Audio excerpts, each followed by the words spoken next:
Hi, welcome to Sweet Dreams Wellness Travel. I am Barbara Tuckett, your host, and the owner of Sweet Dreams Travel. I am a wellness travel specialist. I believe that our mind, body, and spirit all play into our well-being, and I create travel experiences which improve your wellness so that you return from your vacation with more health, more happiness, and more connection, both with those you've traveled with and also with your destination.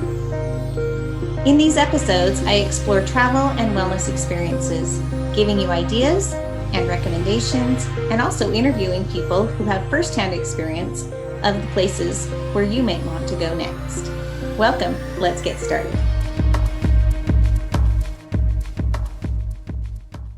Hello, I am so happy to be with you today. I'm super excited about today's episode. I get to share my own experience today. This is episode number 35, just back from a Royal Caribbean cruise. And the subtitle is Cruising with Handicap Accessibility Needs. So I'm going to talk about cruising in general on Royal Caribbean and also throw in some handicap types of accommodations that happened.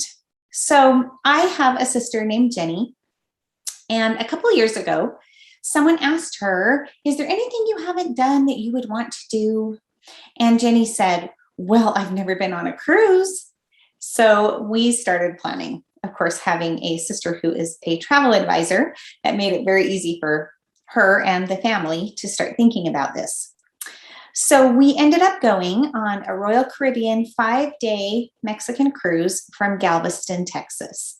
This was the perfect opportunity for her to get to go on a cruise, experience the ports, experience the days at sea, and everything that have to do with a cruise without having to do a super long flight or other things that may have been a little more taxing. So it was awesome. Our ship was called the Independence of the Seas. And the family members that went were myself and my husband, Sean, my parents, and my sister, Sarah, and my sister, Michelle, and her husband, Steve. So there were 8 of us all together that went on this amazing cruise. So I want to talk about, in case you travel with somebody or have the opportunity to travel with someone or yourself need some kind of accommodations, I just kind of want to talk about the pre-cruise preparations that we made and went through. First of all, every ship has accessible staterooms or accessible cabins, as they are called, either way. These accessible rooms only accommodate 2 people, so you cannot put, for an accessible cabin, you cannot put 3 or 4 people in the cabin. You only have to limit it to 2, which is wise, I think, because of just needing the space. In our case, we had reserved the ship quite a while ago on our cruise, but the ship changed and our cabin type changed. Because our ship changed, the original type of cabin that we had was one with a virtual balcony, just an inside cabin with a virtual balcony for all of us. But the ship changed, and so our new ship, the Independence of the Seas, didn't have virtual balconies, and so we ended up having ocean view. They were actually called panoramic ocean view cabins, and these were on deck 12, which is the highest deck where cabins are located on the Independence. And these were amazing, wonderful rooms. They were awesome. I am so glad that we didn't have the virtual balcony rooms, because these were, I feel like, just better in a lot of ways than what we originally had booked.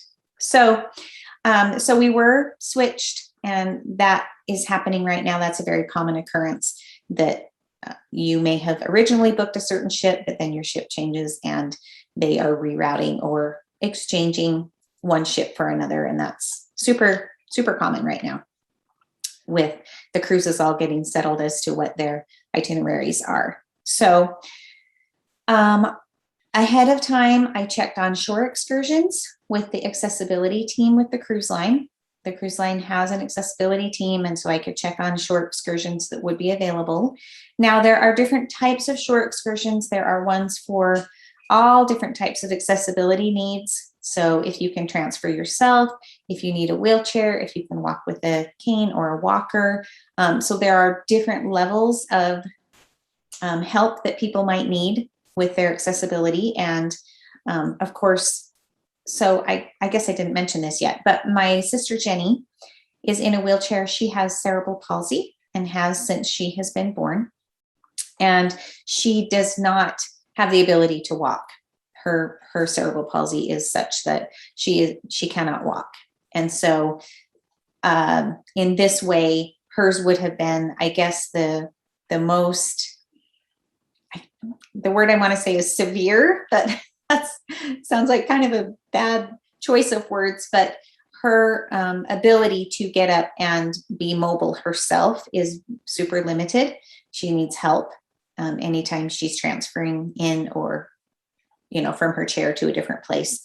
And so her accessibility needs are a little more than what some others might be. I also contacted the accessibility team regarding our transfers from the airport to the ship and from the ship to the airport at the end of the cruise. I booked an accessible pre-cruise hotel room. We were flying in the night before, and so I booked the hotel room that would be accessible for her. And I also contacted the hotel about their transportation. So the hotel had an airport shuttle, and so I had contacted them about their shuttle to see if it would be accessible or not, or what the procedures would be with that. So a whole bunch of legwork that was extra from what I normally would need to do if we didn't have the accessibility needs. But I found out all of those answers, and we got all of the legwork done before we even set off on our trip.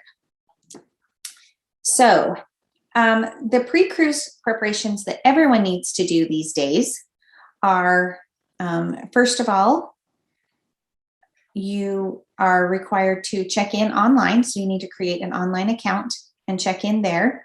And you also will be asked to download the cruise line app. It doesn't matter which cruise line you're cruising with. They have an app, and you're going to be asked to download that. On the app, you'll be asked to download a selfie so that they can recognize who you are, your boarding docs like your passport and your vaccination card if you have one, those types of things. On the app or online, either way, you can pre-book your excursions.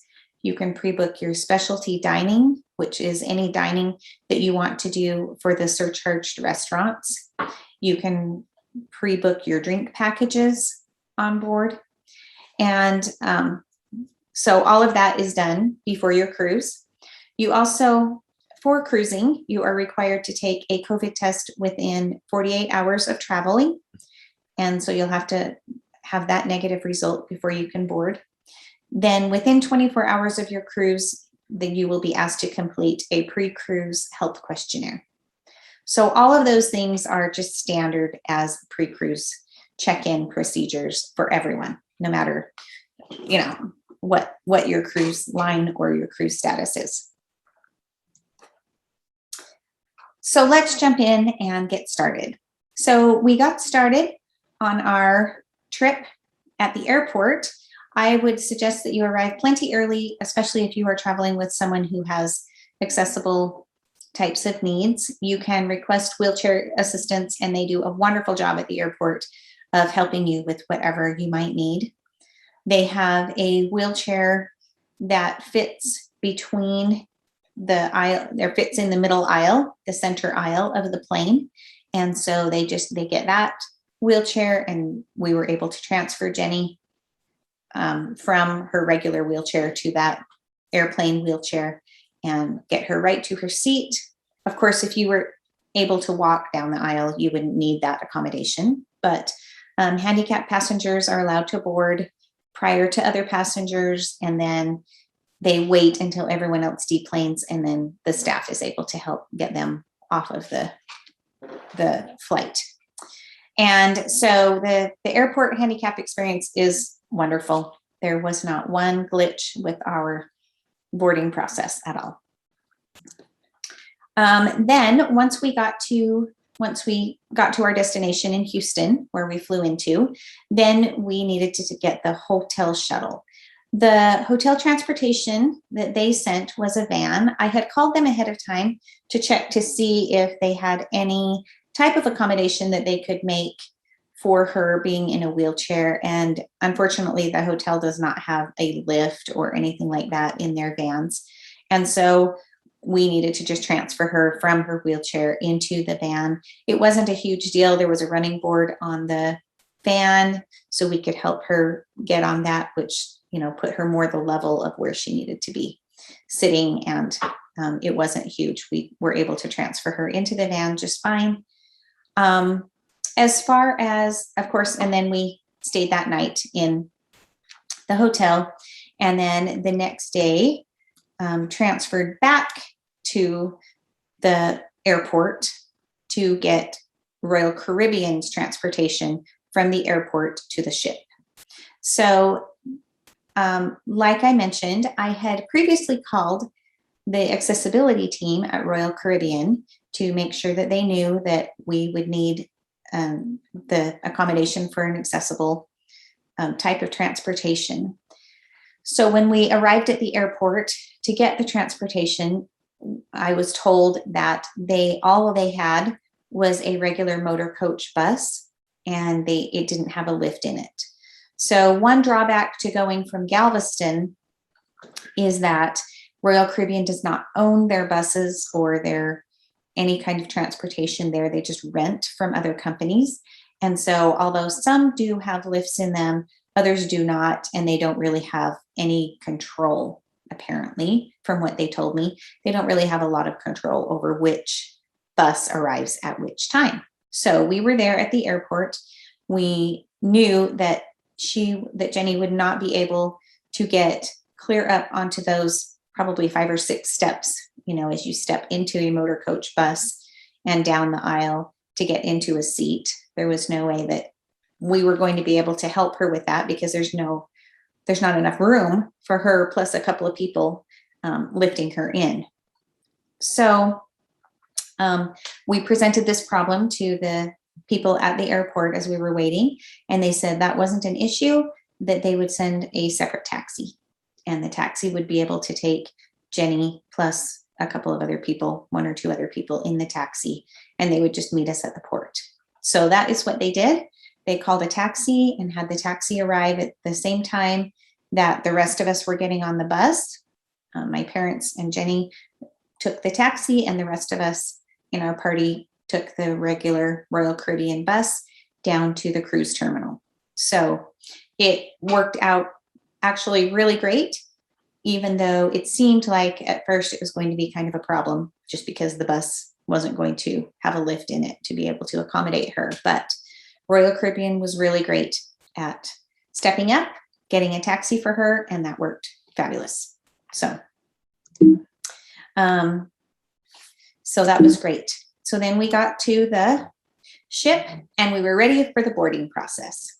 So with the boarding process, you have to have your vaccination card ready and your passport or birth certificate and ID, whatever you are using to board the cruise. You have to have all of that ready as you go through the boarding process. For vaccinated passengers, they give you an additional wristband. In Royal Caribbean's case, it's a green wristband to show that you are vaccinated. There are certain places on board that only vaccinated people can go, and you don't have to wear a mask in these places. So that's pretty great. So the boarding process was super simple and quick, very easy to get through all of that. And you are asked as you go through the boarding process, once you get onto the ship, you're asked to stop by your muster station. So if you have cruised previously, you know that there typically has been a muster drill at the beginning of your cruise, really before anything even gets started, where you have to go and meet at a certain station, which would be your emergency disembarking station if anything were to happen and you had to get off the ship suddenly. So everyone on board is assigned a specific station, and in the past you have gone and met with your muster group at your assigned place, and they've gone through the little drill of showing you how to wear the life jacket and how everything will go. Well, now, because of COVID, they do not want the groups of people gathering together like that. And so they just ask that you stop by your muster station as you are boarding. That was super easy for us because of where our rooms were located. Really, our muster station was right on the way to our staterooms.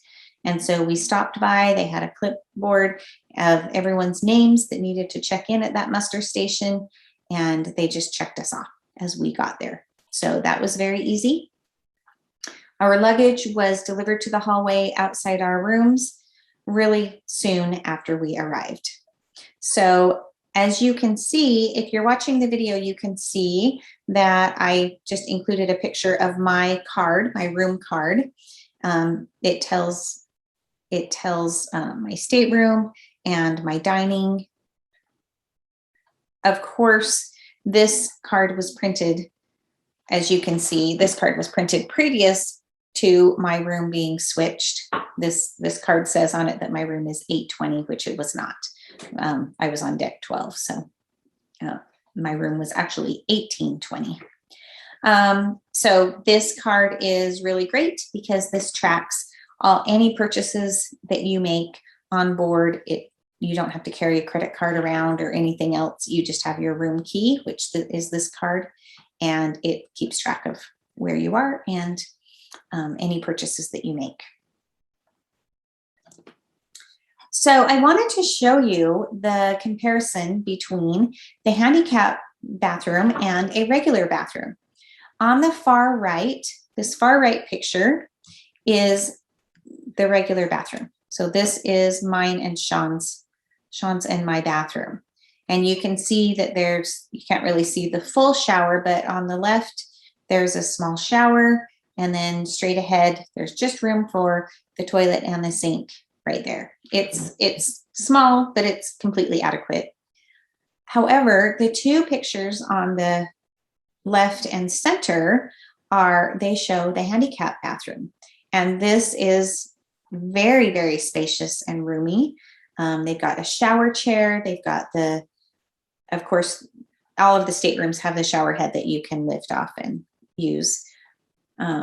They've got railings. They've even got a phone right by the toilet where you're sitting. So it is so much room. You have room to put a wheelchair in there or whatever you need, plus yourself. And it would accommodate, as they were helping Jenni shower, my mom and my sister said that it accommodated her wheelchair and even Jennifer and one other person. So tons of room in there, and it was very, very spacious and really nice. So the handicap restrooms and their room was the largest of all of our rooms. So it just had plenty of room. It was very, very adequate, really great. So I want to show you a picture of what our room looked like. I am so mad at myself that I did not take a picture of what Jenni's room looked like. I can't believe I didn't, but for some reason I did not. So this is my room, just right as we were arriving. So you can see there's a Galveston in the background rather than ocean in the background, because it was right as we walked in. And it was good size, really nice. I loved the panoramic ocean view. It was a great big floor to ceiling window that covered the entire wall of our cabin. It wasn't a balcony, but it was really, really nice view. Great big window, let in plenty of light, and it was wonderful. So these were the rooms that we were in on the ship, and really fantastic. So the ship overall has some really, really wonderful handicap accommodations. They do an amazing job of accommodating anybody and everybody. There are elevators everywhere. so many floors, but the elevators can get anyone, anywhere, all over the ship. It's very easy to disembark being in a wheelchair. They have great ramps and areas. This third picture shows a picture of the track, and this is deck 12. This is the deck where our staterooms were. And as you walked outside, you walked right out to this deck, and there was a lovely running, walking track right there. And it's just very, very easy to get around and very handicap accessible. This last picture is a picture of Jenni down in the promenade, on the promenade deck, right by a really fun car that was there to take pictures by. So let's talk for a minute. I know everybody is wondering what the COVID restrictions are and how the masking goes and how all of that works these days. So on a cruise ship, you are required to mask while you're inside. So anytime you are indoors, if you're in elevators, if you're walking down hallways, if you are walking into restaurants, all of that, you are required to wear a mask, whether you are vaccinated or not. There are vaccinated areas in the ship. On the ship we were on, the Independence, the vaccinated areas were at the adult pool. In the adult pool area, that was a vaccinated area. And also a whole level of the theater is a vaccinated area. So anytime you were in the vaccinated areas, you did not have to wear a mask. So that was nice. They provided masks for us in our stateroom. So that was really fun to have a little souvenir Royal Caribbean mask. They have the little Royal Caribbean logo on them. Outside, as long as you were outside, there was no masking required. So at the pools or out on deck or anywhere you were outside, you did not have to wear a mask. Other things that are partially due to COVID and partially, I think, just part of how cruising is going, you did have to make show reservations and dining reservations.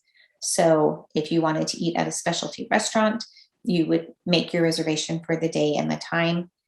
If you wanted to go to a certain show, you would also make your reservation for a specific day and time. Now, our cruise was not very crowded at all. On the Independence, it normally will accommodate 4,500 people approximately. And we had on our cruise about 1,600, they said. So it was just wonderful to have such a small number of people on this huge cruise ship. We didn't feel crowded at all. It was amazing. All right. So what is the same these days about cruising? The amazing food. Oh, it's so good. It is just so delicious. The amazing food. The drink packages are the same. With drink packages, you can have no drink package if you want. If you get no drink package, then whatever they are serving at breakfast, lunch, and dinner, you have an unlimited supply of, and generally that is water or iced tea or lemonade. In the mornings, it's things like apple juice and orange juice. So those are your choices. If you do not get a drink package, then there's a soda package, or there is an upgraded soda plus liquor package, or then there is the specialty and the upgraded liquors. So there are various packages that you can get with drink packages and add on to your cruise, which will help make your cruise experience even better. The specialty dining reservations, that is the same. You've had to do that no matter when you cruised. And the excursions are also the same. You can either do those through the cruise line or you can do your own thing. So at first, when cruises were starting, they were requiring you to book all of your excursions through the cruise line so that they could do contact tracing and they could know where everyone was at all times. But that is a little more relaxed. That does depend on the destination of your cruise. So in some cases, you will still have to only book excursions through the cruise line, but in other cases, you can do your own thing. In Mexico, where our cruise stopped, we were able to do our own thing or book through the cruise line. So our first stop was Costa Maya in Mexico, and the accessibility team did offer some excursions to us. We chose not to take any of the accessible excursions because we just really wanted to get off the ship and wander around and do some shopping. So that's what we did. Costa Maya has a fun little pool area that they brought in some white sand and kind of made a fun beach pool area around there. And they just have some fun shops and things to see and do. So that was pretty much what we did. We just were very, very relaxed in Costa Maya and just wandered around and saw what there was to see. Cozumel was our second stop. And also there were, the accessibility team had offered us some options in Cozumel. Now with the accessibility team, they offer different levels of excursions. For example, if you're able to get on and off certain types of transportation, or if you're able to walk a little bit, things like that, there are different excursions that are open to you than were open to Jenni, for example, who cannot transfer herself very well or can't walk different places. So we actually opted not to book any excursions through the accessibility team for either of our stops. So in Cozumel, just like in Costa Maya, it's super easy to get on and off the ship. Really, really easy with a wheelchair. Some of our group did book through the cruise line and went on a catamaran snorkeling excursion. And some of our group, including Jenni, we just got off the ship and we found a driver and a guide to take us around the island. And this turned out to be the best thing. Really, it was just an amazing thing for Jenni's situation and for us. This driver and guide were willing to take us wherever we wanted to go on the island and told us about some great places we could go visit and things we could do and see that were perfect for Jenni and the wheelchair. We ended up going to this Mayan village and we made tamales and we made chocolate and ate tamales and ate chocolate. Saw a fun show, a little Mayan show that they put on there at the village. It really was a great excursion, very fun, very accessible for Jenni, and really just a delightful time. They also, just as kind of a side note, my sister Sarah had, her suitcase had broken, and so Royal Caribbean had offered to give her, since Royal Caribbean had handled the suitcase and it broke while they had it, they had offered to reimburse her for it, or give her, some money toward a new suitcase. The very first stop that our driver took us to was to a store where she could buy a new suitcase.